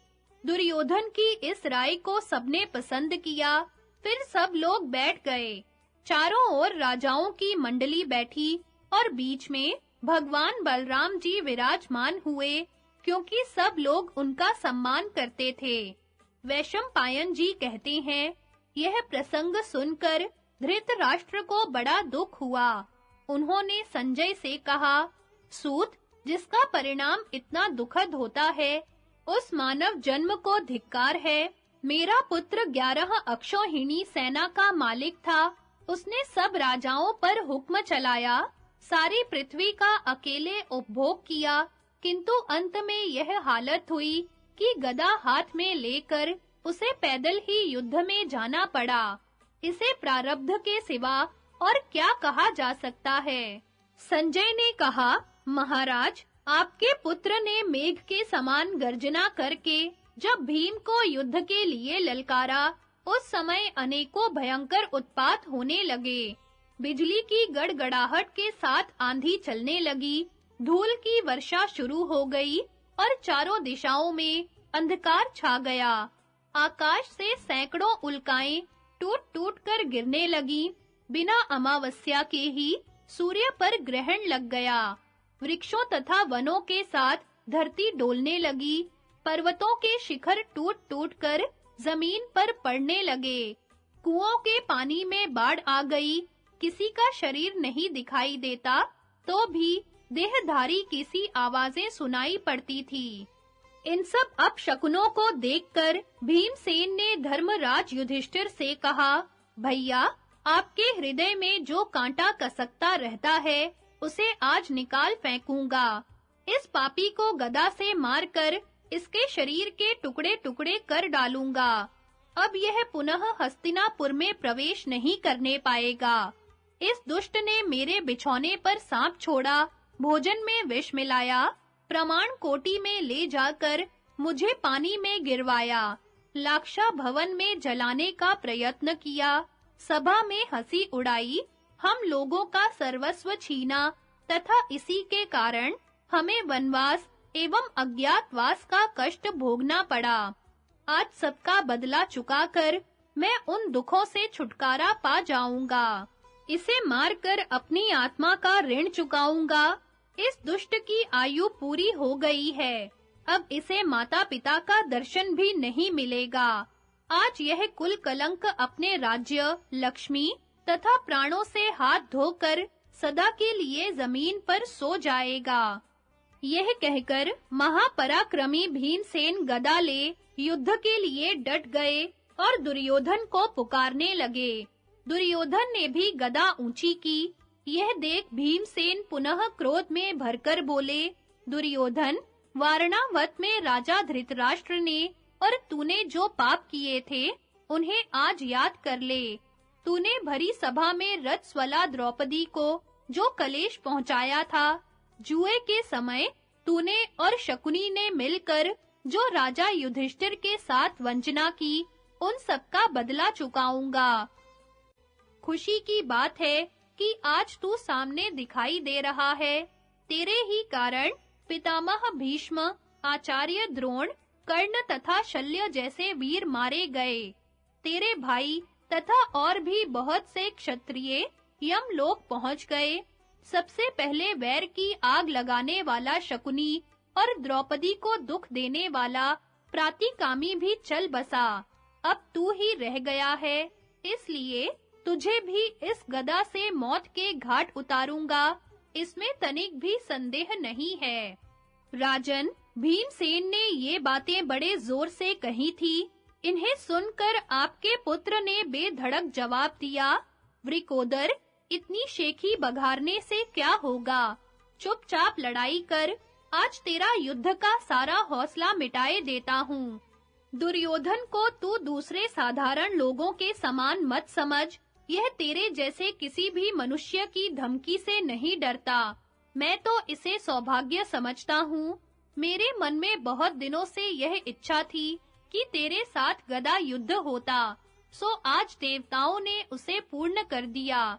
अब बहुत बड़बड़ाने से कोई लाभ नहीं। पराक्रम के द्वारा अपनी वाणी को सत्य करके दिखा, विलंब ना कर। दुर्योधन की बात सुनकर सबने उसकी प्रशंसा की और भीमसेन गदा उठाकर बड़े वेग से उसकी ओर दौड़े। दुर्योधन ने भी गर्जना करते हुए आगे बढ़कर उनका सामना किया।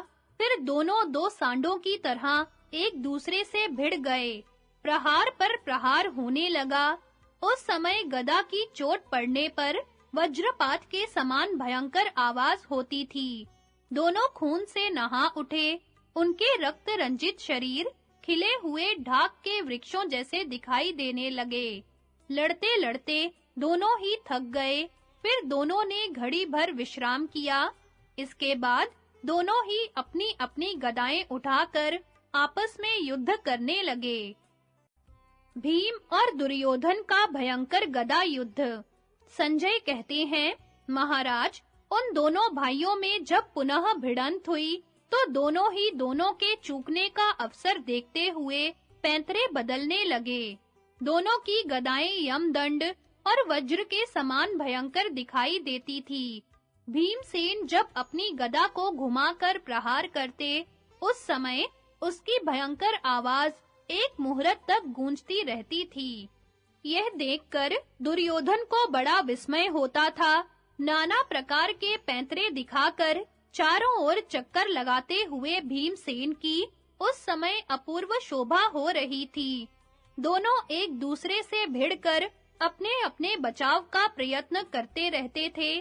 तरह-तरह के पैंतरे बदलना, चक्कर देना, शत्रु पर प्रहार करना, उसके प्रहार को बचाना या रोकना तथा आगे बढ़कर पीछे हटना, वेग से शत्रु पर धावा करना, उसके प्रयत्न को निष्फल कर देना, सावधानी पूर्वक एक स्थान पर खड़ा होना, सामने आते ही शत्रु से युद्ध छेड़ना, प्रहार के लिए चारों ओर घूमना, शत्रु को घूमने से रोकना, नीचे से कूदकर शत्रु का वार बचाना, तिरछी गति से उछलकर प्रहार से बचना, पास जाकर और दूर हटकर शत्रु के ऊपर प्रहार करना इत्यादि बहुत सी क्रियाएं दिखाते हुए दोनों लड़ रहे थे। दोनों ही प्रहार करते हुए एक दूसरे को चकमा देने की कोशिश करते थे। युद्ध का खेल दिखाते हुए सहसा गदाओं की चोट कर बैठते थे। इस प्रकार उनमें इंद्र और वृत्रासुर की भांति भयंकर युद्ध चल रहा था। दोनों ही अपने-अपने मंडल में खड़े थे।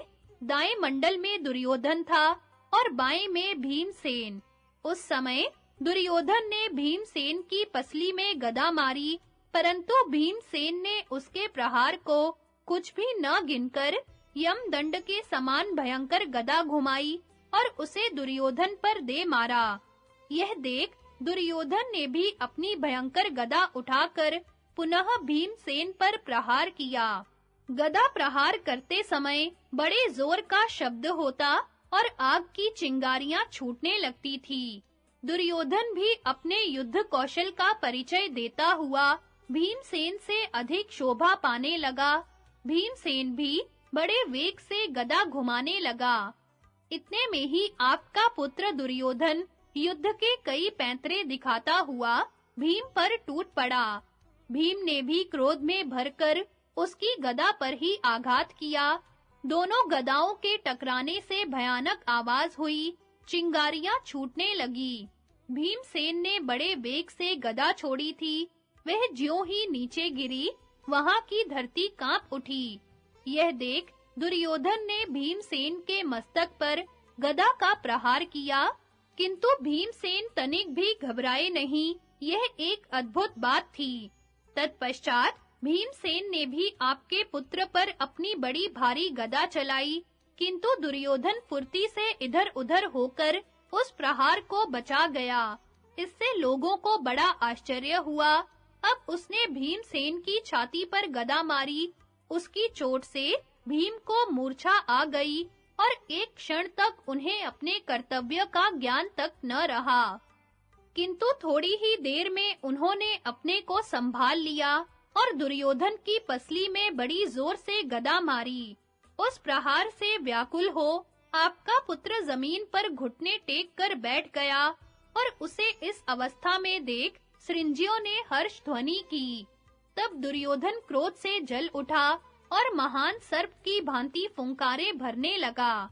उसने भीमसेन की ओर इस तरह देखा मानो उन्हें भस्म कर डालेगा। उनकी खोपड़ी कुचल डालने के लिए वह हाथ में गदा लिए उनकी ओर दौड़ा। पास पहुंचकर उसने भीम के ललाट पर गदा का आघात किया, किंतु भीम पर्वत के समान अविचल भाव से खड़े रहे। इस प्रहार का उन पर कोई असर नहीं हुआ। तदनंतर उन्होंने भी दुर्योधन के ऊपर अपनी लोहमयी गदा का प्रहार किया। उसकी चोट से आपके पुत्र की नस-नस ढीली हो गई। वह कांपता हुआ पृथ्वी पर जा पड़ा। यह देख पांडव हर्ष में भरकर सिंहनाद करने लगे।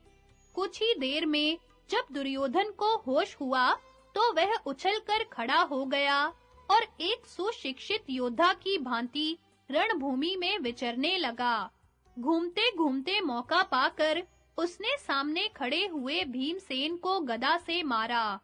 उसकी चोट खाकर उनका सारा शरीर शिथिल हो गया और वे धरती चूमने लगे। भीम को गिराकर दुर्योधन दहाड़ने लगा। उसकी गदा के आघात से भीम के कवच के चिथड़े उड़ गए थे। उनकी ऐसी अवस्था देख पांडवों को बड़ा भय हुआ, किंतु एक ही मुहूर्त में भीम की चेतना पुनः लौट आई। उन्होंने खून से भीगे हुए अपने मुख को पोंछा और धैर्य धारण करके आंखें खोली। फिर बलपूर्वक अपने को संभाल कर वे खड़े हो गए। उन दोनों के युद्ध को बढ़ता देख अर्जुन ने भगवान श्री कृष्ण से कहा, जनार्दन, इन दोनों वीरों में आप किसको बड़ा मानते हैं? किसमें कौन सा गुण अधिक है, यह मुझे बताइए।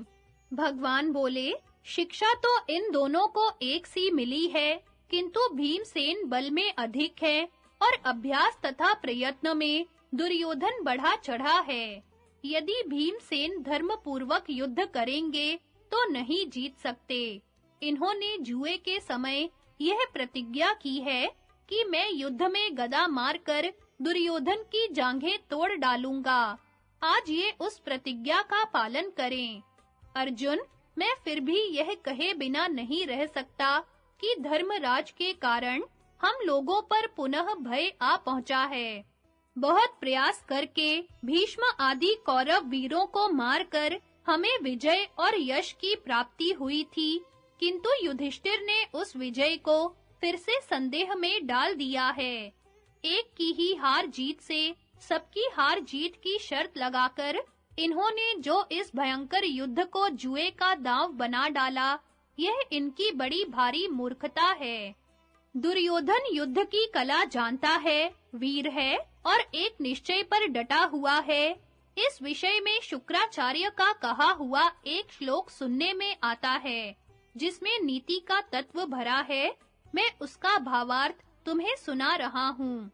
युद्ध में मरने से बचे हुए शत्रु यदि प्राण बचाने के लिए भाग जाएं और फिर युद्ध के लिए लौटें, तो उनसे डरते रहना चाहिए, क्योंकि वे एक निश्चय पर पहुंचे हुए होते हैं। जो जीवन की आशा छोड़कर साहस पूर्वक युद्ध में कूद पड़े, उनके सामने इंद्र भी नहीं ठहर सकते। दुर्योधन की सेना मारी गई थी, वह परास्त हो गया था और अब राज्य मिलने की आशा न होने के कारण वह वन में चला जाना चाहता था। इसलिए वह भागकर पोखरे में छिपा था। ऐसे हताश शत्रु को कौन बुद्धिमान द्वंद्व युद्ध के लिए आमंत्रित करेगा? अब तो मुझे यह भी संदेह होने लगा है कि कहीं दुर्योधन हम लोगों के जीते हुए राज्य को फिर से न हथिया ले।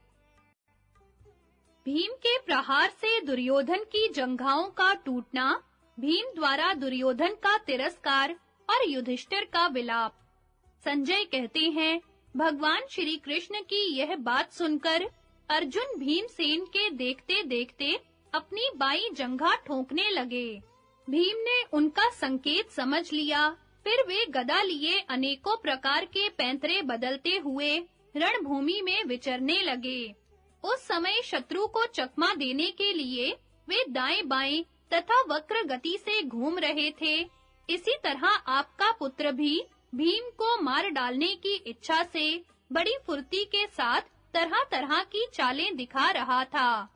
दोनों ही चंदन और अगर से चर्चित हुई अपनी भयंकर गदाएं घुमाते हुए आपस के वैर का अंत कर डालना चाहते थे। जब उनकी गदाएं टकराती तो आग की लपटें निकलने लगती थी और उनसे वज्रपात के समान भयंकर आवाज होती थी। लड़ते-लड़ते जब थक जाते तो दोनों ही घड़ी भर विश्राम करते और फिर गदा उठाकर एक दूसरे से भिड़ जाते थे। गदा के भयंकर प्रहार से दोनों के शरीर जर्जर हो रहे थे।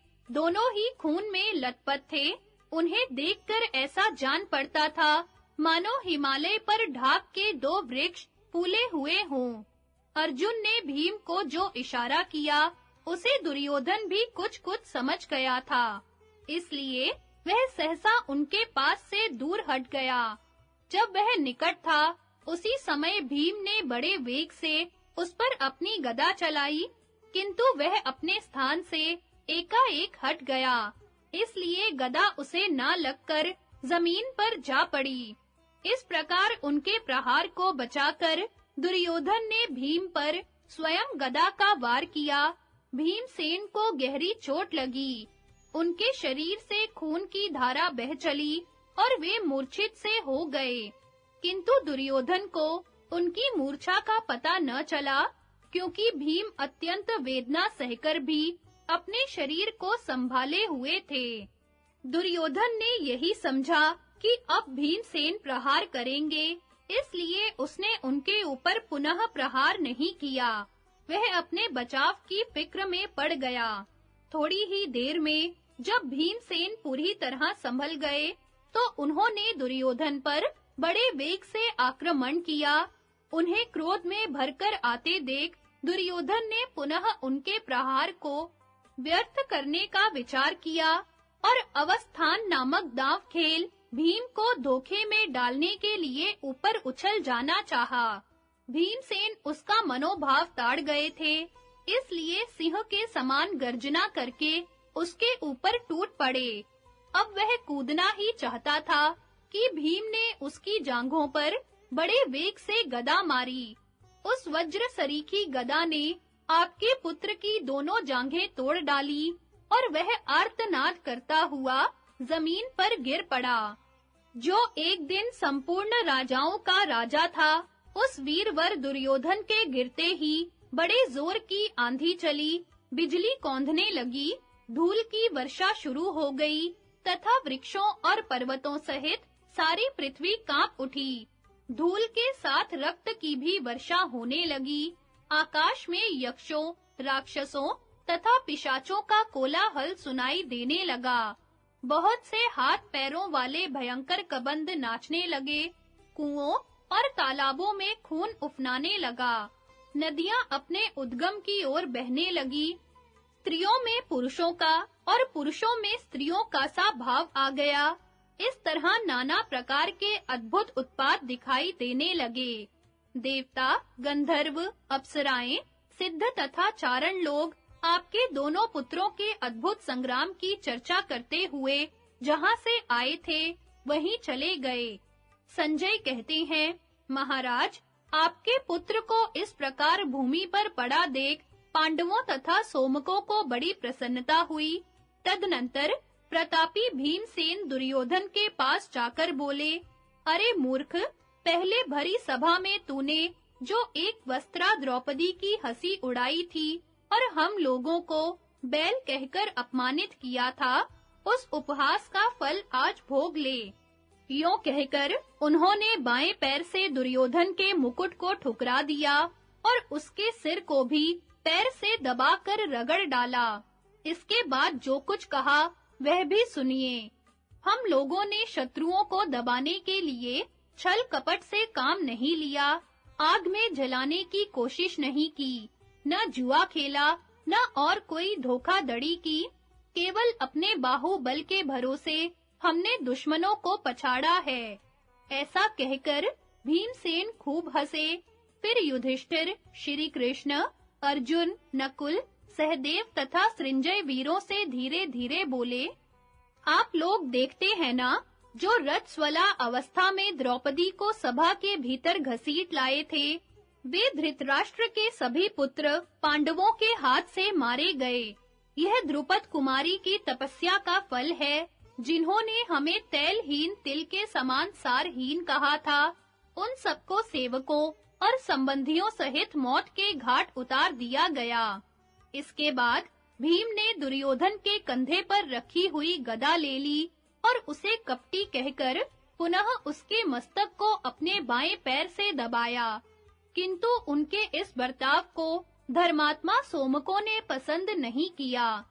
उस समय धर्मराज युधिष्ठिर ने भी उनसे कहा, भैया भीम, तुमने अपने वैर का बदला ले लिया, तुम्हारी प्रतिज्ञा भी पूरी हो गई, अब तो शांत हो जाओ। दुर्योधन के मस्तक को पैर से न ठुकराओ, धर्म का उल्लंघन न करो। एक दिन यह 11 अक्षौहिणी सेना का स्वामी था और कौरवों का राजा था। अब अपना कुटुंबी रहा है, अतः पैर से इसका स्पर्श नहीं करना चाहिए। इसके भाई और मंत्री मारे गए, सेना भी नष्ट हो गई और स्वयं भी युद्ध में मारा गया। अतः यह सब प्रकार से शोचनीय है, दया का पात्र है, इसकी हंसी नहीं उड़ानी चाहिए। सोचो तो, इसकी संतानें नष्ट हो गईं, अब इसे पिंड देने वाला भी कोई न रहा। इसके सिवा अपना भाई ही तो है, क्या इसके साथ यह बर्ताव उचित था? इसे पैरों से ठुकराकर तुमने न्याय नहीं किया है। भीमसेन, तुम्हें तो लोग धार्मिक बताते हैं, फिर तुम क्यों राजा का अपमान करते हो? भीमसेन से ऐसा कहकर युधिष्ठिर दुर्योधन के निकट गए और बहुत दुख प्रकट करते हुए गदगद कंठ से बोले, तात, तुम हम लोगों पर क्रोध न करना, अपने लिए भी शोक न करना, क्योंकि सब प्राणियों को अपने पूर्व जन्म में किए हुए कर्मों का ही भयंकर परिणाम भोगना पड़ता है। तुमने अपने ही अपराध से इतना बड़ा संकट मोल लिया है। लोभ, मद और मूर्खता के कारण मित्रों, भाइयों, चाचाओं, पुत्रों तथा पौत्रों को मरवाकर अंत में तुम स्वयं भी मौत के मुख में जा पड़े। तुम्हारे ही अपराध से हमें तुम्हारे महारथी भाइयों तथा अन्य कुटुंबियों का वध करना पड़ा है। वास्तव में प्रारब्ध को कोई टाल नहीं सकता। भैया, तुम्हें अपने आत्मा के कल्याण के विषय में शोक नहीं करना चाहिए। तुम्हारी मृत्यु इतनी उत्तम हुई है जिसकी दूसरे लोग इच्छा करते हैं। इस समय तो हम ही लोग सब तरह से शोक के योग्य हो गए, क्योंकि अब हमें अपने प्यारे बंधुओं के वियोग में बड़े दुख के साथ जीवन बिताना होगा। जब भाइयों, पुत्रों और पौत्रों की विधवा स्त्रियां शोक में डूबी हुई हमारे सामने आएंगी, उस समय हम कैसे उनकी ओर देख सकेंगे? राजन, तुमने तो अकेले स्वर्ग की राह ली है, निश्चय ही तुम्हें स्वर्ग में स्थान मिलेगा। यह कहकर धर्मपुत्र युधिष्ठिर शोक से आतुर हो गए और लंबी-लंबी सांसें भरते हुए देर तक विलाप करते रहे। क्रोध में भरे हुए बलराम को श्री कृष्ण का समझाना और युधिष्ठिर के साथ श्री कृष्ण तथा भीमसेन की बातचीत। धृतराष्ट्र ने पूछा, संजय, जब राजा दुर्योधन अधर्म पूर्वक मारा गया, उस समय बलभद्र जी ने क्या कहा? वे तो गदा युद्ध के विशेषज्ञ हैं, यह अन्याय देखकर चुप न रहे होंगे। अतः उन्होंने यदि कुछ किया हो तो वह बताओ। संजय ने कहा, महाराज, भीमसेन ने आपके पुत्र की जांघों में प्रहार किया। यह देख महाबली बलराम जी को बड़ा क्रोध हुआ। उन्होंने सब राजाओं के बीच अपना हाथ ऊपर उठाकर भयंकर आर्तनाद करते हुए कहा, भीमसेन, तुम्हें धिक्कार है, धिक्कार है। बड़े अफसोस की बात है कि इस युद्ध में भी नाभि से नीचे के अंग में गदा का प्रहार किया गया। आज भीम ने जैसा अन्याय किया है, वह गदा युद्ध में पहले कभी नहीं देखा गया। शास्त्र ने यह निर्णय कर दिया है कि गदा युद्ध में नाभि से नीचे प्रहार नहीं करना चाहिए, किंतु यह तो मूर्ख है, शास्त्र को बिल्कुल नहीं जानता, इसलिए मनमाना बर्ताव करता है। इसके बाद उन्होंने दुर्योधन की ओर दृष्टिपात किया। उसकी दशा देख उनकी आंखें क्रोध से लाल हो गईं। वे फिर कहने लगे, कृष्ण, दुर्योधन मेरे समान बलवान है, इसकी समानता करने वाला कोई योद्धा नहीं है। आज अन्याय करके केवल दुर्योधन ही नहीं गिराया गया है, मेरा भी अपमान किया गया है।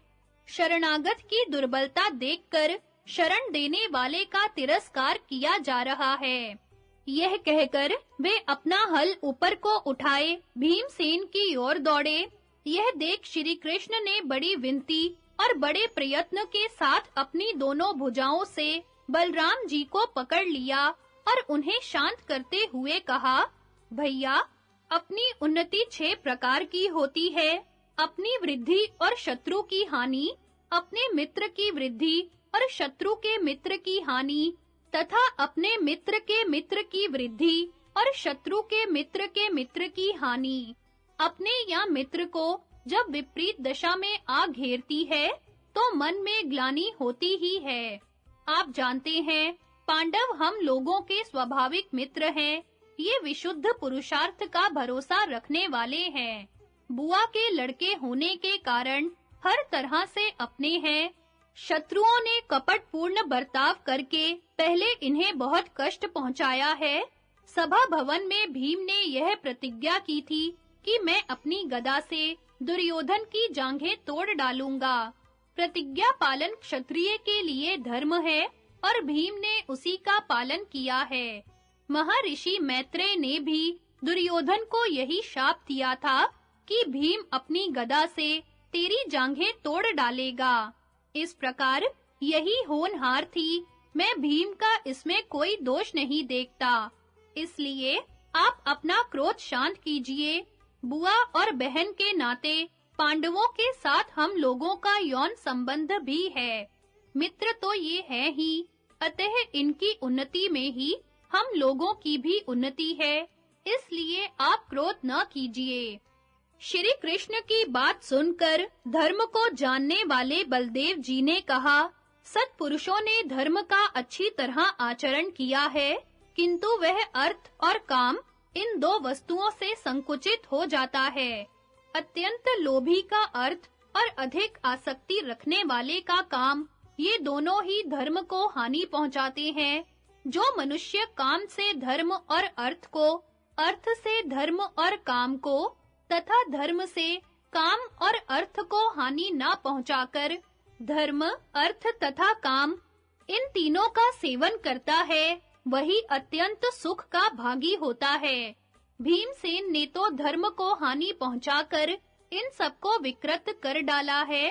श्री कृष्ण ने कहा, भैया, संसार के सब लोग आपको क्रोध रहित और धर्मात्मा समझते हैं, इसलिए शांत हो जाइए, क्रोध न कीजिए। समझ लीजिए कि कलयुग आ गया। भीम की प्रतिज्ञा को भी भुला ना दीजिए। पांडवों को वैर और प्रतिज्ञा के ऋण से मुक्त होने दीजिए। संजय कहते हैं, श्री कृष्ण की बात सुनकर बलदेव जी को बहुत संतोष नहीं हुआ। उन्होंने राजाओं की सभा में फिर से कहा, धर्मात्मा राजा दुर्योधन को अधर्म पूर्वक मारने के कारण भीमसेन संसार में कपटपूर्ण युद्ध करने वाला कहा जाएगा। दुर्योधन सरलता से युद्ध कर रहा था, उस अवस्था में वह मारा गया है, अतः वह सनातन सद्गति को प्राप्त करेगा। यह कहकर रोहिणी नंदन बलराम जी द्वारका की ओर चल दिए। उनके चले जाने से पांचाल, वृष्णि तथा पांडव वीर उदास हो गए। युधिष्ठिर भी बहुत दुखी थे। वे नीचे मुंह किए चिंता में मग्न हो रहे थे। उस समय भगवान श्री कृष्ण ने कहा, धर्मराज, आप चुप होकर अधर्म का अनुमोदन क्यों कर रहे हैं? दुर्योधन के भाई और सहायक मर चुके हैं। बेचारा बेहोश होकर गिरा हुआ है। ऐसी दशा में भीम इसके मस्तक को पैरों से ठुकरा रहे हैं और आप धर्मज्ञ होकर चुपचाप तमाशा देखते हैं। ऐसा क्यों हो रहा है? युधिष्ठिर ने कहा, कृष्ण, भीमसेन ने क्रोध में भरकर जो इसके मस्तक को पैरों से ठुकराया है, यह मुझे भी अच्छा नहीं लगा। अपने कुल का संहार हो जाने से मैं खुश नहीं हूँ, किंतु क्या करूँ? धृतराष्ट्र के पुत्रों ने सदा ही हमें अपने कपट जाल का शिकार बनाया, कटु वचन सुनाए और वनवास दिया।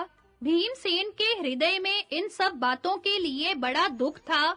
यही सोचकर मैंने उनके इस काम की उपेक्षा की है। धर्मराज के ऐसा कहने पर श्री कृष्ण ने बड़े कष्ट से कहा, अच्छा, ऐसा ही सही। राजन, आपके पुत्रों को मारकर भीमसेन बहुत प्रसन्न हुए थे। उन्होंने युधिष्ठिर के सामने खड़े हो हाथ जोड़कर प्रणाम किया और विजयोल्लास के साथ कहा, महाराज, आज यह संपूर्ण पृथ्वी आपकी हो गई।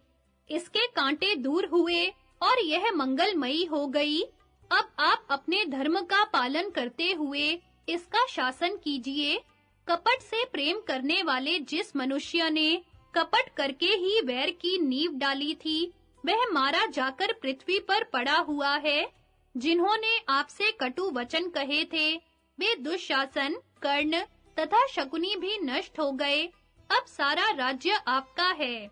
युधिष्ठिर ने कहा, सौभाग्य की बात है कि राजा दुर्योधन मारा गया और आपस के वैर का अंत हो गया। श्री कृष्ण की सलाह के अनुसार चलकर हमने पृथ्वी पर विजय पाई। अच्छा हुआ कि तुम माता के ऋण से ओ ऋण हो गए और अपना क्रोध भी तुमने शांत कर लिया। शत्रु मरा और तुम्हारी विजय हुई, यह कितने आनंद की बात है। पांडवों का दुर्योधन के शिविर में आकर उस पर अधिकार करना, अर्जुन के रथ का दाह। धृतराष्ट्र ने पूछा, संजय, दुर्योधन को भीमसेन के द्वारा मारा गया देख पांडवों और सृंजियों ने क्या किया? संजय ने कहा, महाराज, आपके पुत्र के मारे जाने पर श्री कृष्ण सहित पांडवों, पांचालों तथा सृंजियों को बड़ी प्रसन्नता हुई। वे अपने दुपट्टे उछाल-उछाल कर सिंहनाद करने लगे। किसी ने धनुष टंकारा तो कोई शंख बजाने लगा, किसी ने ढिंडोरा पीटना शुरू किया। बहुतेरे तो हंसने और खेलने लगे। कुछ लोग भीमसेन से यूं कहने लगे, दुर्योधन ने गदा युद्ध में बड़ा परिश्रम किया था, उसको मारकर आपने बहुत बड़ा पराक्रम कर दिखाया। भला नाना प्रकार के पैंतरे बदलते और सब तरह की मंडलाकार गतियों से चलते हुए शूरवीर दुर्योधन को भीमसेन के सिवा दूसरा कौन मार सकता था? भीम, आपने शत्रुओं को परास्त करके दुर्योधन का वध करने के कारण इस पृथ्वी पर अपना महान यश फैलाया है। यह बड़े सौभाग्य की बात है। इस प्रकार जहां-तहां कुछ आदमी इकट्ठे होकर भीमसेन की प्रशंसा कर रहे थे। पांचाल और पांडव भी प्रसन्न होकर उनके संबंध में अलौकिक बातें सुना रहे थे। उस समय भगवान श्री कृष्ण ने कहा, राजाओं, मरे हुए शत्रु को अपनी कठोर बातों से फिर मारना उचित नहीं है। यह पापी तो उसी समय मर चुका था जब लज्जा को तिलांजलि दे लोभ में फंसा और पापियों की सहायता लेकर हित चाहने वाले सुहृदों की आज्ञा का उल्लंघन करने लगा। विदुर, द्रोणाचार्य, कृपाचार्य, भीष्म और सृंजियों ने अनेकों बार अनुरोध किया, तो भी इसने पांडवों को उनकी पैतृक संपत्ति नहीं दी। अब तो यह ना मित्र कहने योग्य है, ना शत्रु। यह महानीच है, काट के समान जड़ है। इसे वचन रूपी बाणों से बेधने में कोई लाभ नहीं है। सब लोग रथों पर बैठो, अब छावनी में चले। श्री कृष्ण की बात सुनकर सब नरेश अपने-अपने शंख बजाते हुए शिविर की ओर चल दिए। आगे-आगे पांडव थे, उनके पीछे सात्यकी, धृष्टद्युम्न, शिखंडी, द्रौपदी के पुत्र तथा दूसरे धनुर्धर योद्धा चल रहे थे। सब लोग पहले दुर्योधन की छावनी में गए, जो राजा के न होने से श्रीहीन दिखाई देती थी। वहां कुछ बूढ़े मंत्री और हिजड़े बैठे हुए थे। बाकी लोग रानियों के साथ राजधानी चले गए थे। पांडवों के पहुंचने पर उनकी सेवा में दुर्योधन के सेवक हाथ जोड़े मैले कपड़े पहने उपस्थित हुए। पांडव भी दुर्योधन की छावनी में जाकर अपने-अपने रथों से उतर गए। अंत में श्री कृष्ण ने अर्जुन से कहा, तुम स्वयं उतरकर अपने अक्षय तरकस और धनुष को भी रथ से उतार लो। इसके बाद मैं उतरूंगा। ऐसा करने में ही तुम्हारी भलाई है। अर्जुन ने वैसा ही किया। फिर भगवान ने घोड़ों की बागडोर छोड़ दी और स्वयं भी रथ से उतर पड़े। समस्त प्राणियों के ईश्वर श्री कृष्ण के उतरते ही उस रथ पर बैठा हुआ दिव्य कपि अंतर्धान हो गया। फिर वह विशाल रथ, जो द्रोणाचार्य और कर्ण के दिव्य अस्त्रों से दग्ध सा ही हो चुका था, बिना आग लगाए ही प्रज्वलित हो उठा। उसके सारे उपकरण, जुआ, धुरी, लगाम और घोड़े सब जलकर खाक हो गए। वह राख की ढेरी होकर धरती पर बिखर गया। यह देख पांडवों को बड़ा आश्चर्य हुआ। अर्जुन ने हाथ जोड़कर भगवान के चरणों में प्रणाम करके पूछा, गोविंद, यह क्या आश्चर्यजनक घटना हो गई? एकाएक रथ क्यों जल गया? यदि मेरे सुनने योग्य हो तो इसका कारण बताइए। श्री कृष्ण ने कहा, अर्जुन, लड़ाई में नाना प्रकार के अस्त्रों के आघात से यह रथ तो पहले ही जल चुका था। सिर्फ मेरे बैठे रहने के कारण भस्म नहीं हुआ था। जब तुम्हारा सारा काम पूरा हो गया है, तब अभी-अभी इस रथ को मैंने छोड़ा है। इसलिए यह अब भस्म हुआ है। यूं तो ब्रह्मास्त्र के तेज से यह पहले ही दग्ध हो चुका था। इसके बाद भगवान ने किंचित मुस्कुराकर राजा युधिष्ठिर को हृदय से लगाया और कहा, कुंती नंदन, आपके शत्रु परास्त हुए और आपकी विजय हुई, यह बड़े सौभाग्य की बात है। अर्जुन, भीम, नकुल, सहदेव तथा स्वयं आप इस विनाशकारी संग्राम से कुशल पूर्वक बच गए, यह और भी खुशी की बात है। अब आपको आगे क्या करना है, इसका शीघ्र विचार कीजिए। उपप्लव्य में जब मैं अर्जुन के साथ आपके पास आया था, उस समय आपने मुझे मधुपर्क देकर कहा था, कृष्ण, अर्जुन तुम्हारा भाई और मित्र है, इसे हर एक आफत से बचाना। उस दिन मैंने हाँ कहकर आपकी आज्ञा स्वीकार की थी। आपके उस अर्जुन की मैंने हर तरह से रक्षा की है। यह भाइयों सहित विजयी होकर इस रोमांचकारी संग्राम से छुटकारा पा गया। श्री कृष्ण की बात सुनकर धर्मराज युधिष्ठिर को रोमांच हो आया और वे कहने लगे, जनार्दन, द्रोण और कर्ण ने जिस ब्रह्मास्त्र का प्रयोग किया था, उसे आपके सिवा दूसरा कौन सह सकता था। वज्रधारी इंद्र भी उसका सामना नहीं कर सकते थे। आपकी ही कृपा से संशप्तक परास्त हुए हैं। अर्जुन ने इस महासमर में कभी पीठ नहीं दिखाई, यह भी आपके ही अनुग्रह का फल है। आपके द्वारा अनेकों बार हमारे कार्य सिद्ध हुए हैं। उपप्लव्य में महर्षि व्यास ने मुझसे पहले ही कहा था, जहाँ धर्म है वहाँ श्री कृष्ण है, और जहाँ श्री कृष्ण है वहीं विजय है। तदनंतर उन सभी वीरों ने आपकी छावनी में घुसकर खजाना, रत्नों की ढेरी तथा भंडार घर पर अधिकार कर लिया।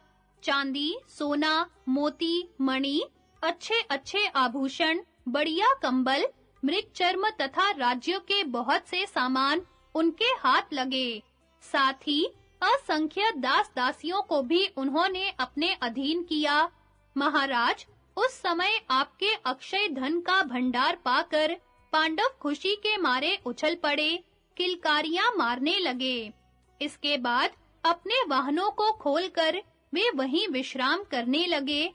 विश्राम के समय श्री कृष्ण ने कहा, आज की रात में हम लोगों को अपने मंगल के लिए छावनी के बाहर ही रहना चाहिए। बहुत अच्छा कहकर पांडव श्री कृष्ण और सात्यकी के साथ छावनी से बाहर निकल गए।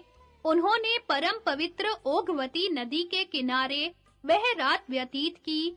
उस समय राजा युधिष्ठिर ने समयोचित कर्तव्य का विचार करके कहा, माधव, एक बार क्रोध में भरी हुई गांधारी देवी को शांत करने के लिए आपको हस्तिनापुर जाना चाहिए, यही उचित जान पड़ता है।